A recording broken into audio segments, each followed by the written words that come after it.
नमस्कार दोस्तों, हम इंसान इस धरती पर कैसे आए, कैसे थे हम इंसानों के पूर्वज और वह कौन सी घटना घटी जिसके कारण इतने इंटेलिजेंस मानव का जन्म हुआ।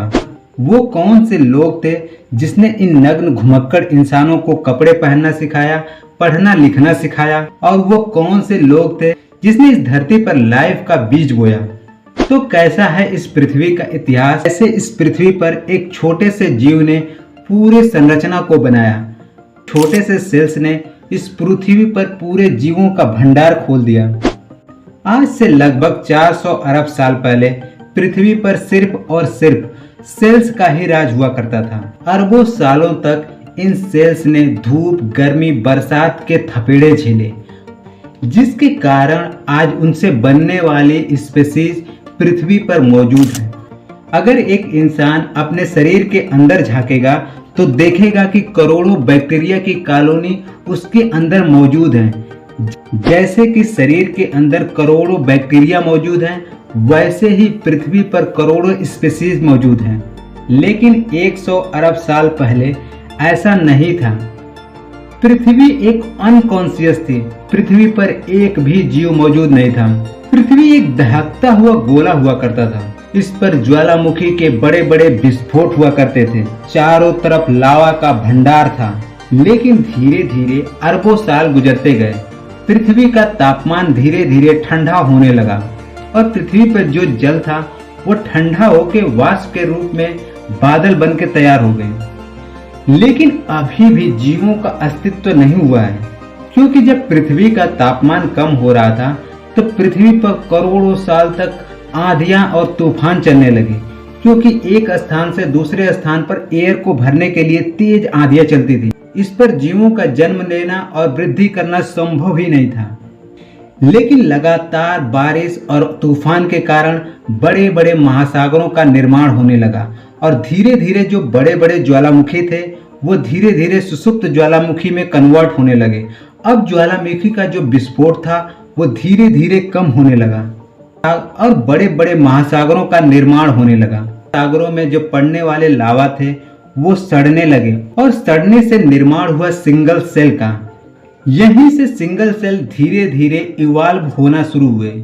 अब जो सिंगल सेल थे ये इवॉल्व होके डबल सेल में परिवर्तित होने लगे और यही छोटे छोटे डबल सेल वाले जीव पृथ्वी पर अलग अलग जगहों पर फैलने लगा और यही सेल धीरे धीरे स्पीशीज में परिवर्तित होने लगे। समुद्र के अंदर अब छोटे स्पीशीज पाए जाने लगे और धीरे धीरे यही स्पीशीज समुद्र से बाहर आने की कोशिश करने लगे। इसके बाद जन्म होता है मैमल्स का और यहीं से शुरुआत होती है नेचुरल सिलेक्शन का। पृथ्वी पर धीरे धीरे बड़े जानवरों का विकास होना शुरू हुआ करके यही छोटे छोटे जानवर इवॉल्व होके एक बड़े बड़े जानवरों का रूप धारण कर लिए। ये करोड़ों साल की इवोल्यूशन के बाद पृथ्वी पर जन्म होता है डायनासोर्स का। डायनासोर पृथ्वी पर सबसे बड़े जीव हुआ करते थे। पृथ्वी पर उगने वाली अलग अलग स्पीशीज, पेड़ पौधे और जानवरों के सबसे बड़े थे ये डायनासोर। फिर बड़ा होने के कारण इनकी भोजन भी बहुत ज्यादा हुआ करते थे। डायनासोर ने इस पृथ्वी पर जितने भी छोटे जीव इवॉल्व हुए थे उन सबको खत्म करने लगे। ऐसा आया कि पृथ्वी पर सिर्फ डायनासोर्स का ही राज हो गया और पृथ्वी इन डायनासोर्स की वजह से खतरे में पड़ गई। अब पृथ्वी पर जानवरों का सरवाइव करना मुश्किल होने लगा था। लेकिन कुछ वर्षों बाद ही पृथ्वी पर एक उल्का पिंड टकराता है। इतना बड़ा विस्फोट हुआ, पृथ्वी पर जितने भी बड़े जीव थे वो लगभग खत्म हो गए। यहीं से खत्म होता है डायनासोर्स का राज। डायनासोर्स के खत्म होने के बाद पृथ्वी पर अब वही जीव मौजूद थे जो जमीन के अंदर रहते हैं, समुद्र की तलहटी पे, क्योंकि इन डायनासोर्स ने पृथ्वी पर वो जीव छोड़े ही नहीं थे जो इवॉल्व होके बड़े हुए थे।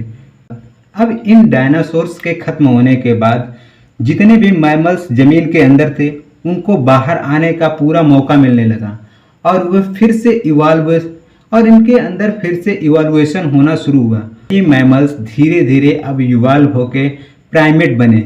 इन प्राइमेट से ही इंसानों की उत्पत्ति हुई। आमतौर पर हम और आप प्राकृतिक घटनाओं से डरते हैं, जिसका हम शुक्रगुजार हैं। हम बात कर रहे हैं आइस एज के टाइम की। आइस एज वह टाइम था जिसने बंदरों को पैरों पर चलना सिखाया। दरअसल अफ्रीका के उमस भरे जंगलों में तेज बर्फ पड़ने लगी और बर्फ के कारण पेड़ों पर कूदने फादने वाले बंदर को अब परेशानी खड़ी होने लगी। ठंड के कारण पेड़ों की तादाद कम होने लगी और हरे भरे जंगल अब घास में तब्दील होने लगे। नेचर के इस खेल ने बंदरों को पैरों पर खड़ा करने को मजबूर कर दिया। अब बंदर दूर दूर तक अपने भोजन की तलाश के लिए पैदल जाना सीख गए। लाखों साल पहले ऑस्ट्रोपिथियस ही मानव समाज की पहले स्पीशीज थी जिसने पत्थरों को काटकर हथियार बनाना सीखा, और अब जो मानव है जानवरों के मांस को पकाकर खा सकता था और उसे पचा भी लेता था। यही ट्रेंड अलग अलग स्पीशीज के अंदर भी चलने लगी। लेकिन होमो सेपियंस ने यह फैसला लिया कि वह अफ्रीका के जंगलों से निकलकर अब बाहर जाके अपने भोजन को तलाश करेंगे। लेकिन इसके लिए उन्हें बड़े से बड़े खूंखार जानवरों का सामना करना पड़ रहा था। इन्हीं जानवरों को पटकनी देने के लिए इनके अंदर विकास हुआ दिमाग का। जानवरों का शिकार करने के लिए अब अलग अलग तरीके के इंस्ट्रूमेंट बनाना सीख गया। लेकिन कुछ ही 100 सालों के बाद जानवरों की संख्या घटने लगी। अब एक इंसान कोई शिकार करने में सक्षम नहीं था, इसलिए इंसानों को अब जरूरत पड़ी टीम वर्क की। और टीम वर्क में कम्युनिकेशन के लिए सबसे पहली जरूरत थी भाषा की, जिससे एक दूसरे को बात कर सकें, एक दूसरे से समझ सकें। और यही वो टाइम था जब भाषा का विकास हुआ।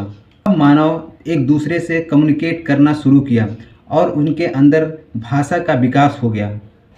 लेकिन जानवरों की जब कमी होने लगी तब मानव ने फल और सब्जियां उगाना शुरू कर दिया और उसने अपने बेसिक नीड्स को पूरा करने के लिए खाली टाइम में मनोरंजन के लिए चित्रकारी करना, खेलकूद करना, ये इनके अंदर एक एक विकास शुरू हुआ। आज से 5000 साल पहले ये ह्यूमन इवॉल्व होकर अपने जीवन जीने की प्रवृत्ति को आगे बढ़ाया। इस तरीके से इवोल्यूशन की प्रक्रिया धीरे धीरे आगे बढ़नी शुरू हुई। आगे आने वाले मिलियन सालों में इंसान अपने आप को कितना इवॉल्व कर लेगा, इसके बारे में किसी को कुछ पता नहीं। इवोल्यूशन की प्रक्रिया इतनी धीरे होती है कि समझ में नहीं आता। जैसे आपके बाल हैं, आपको दिखता नहीं है कि वो बड़े हो रहे हैं, लेकिन एक समय ऐसा आता है कि वो बड़े हो जाते हैं। इवोल्यूशन की प्रक्रिया भी होती है।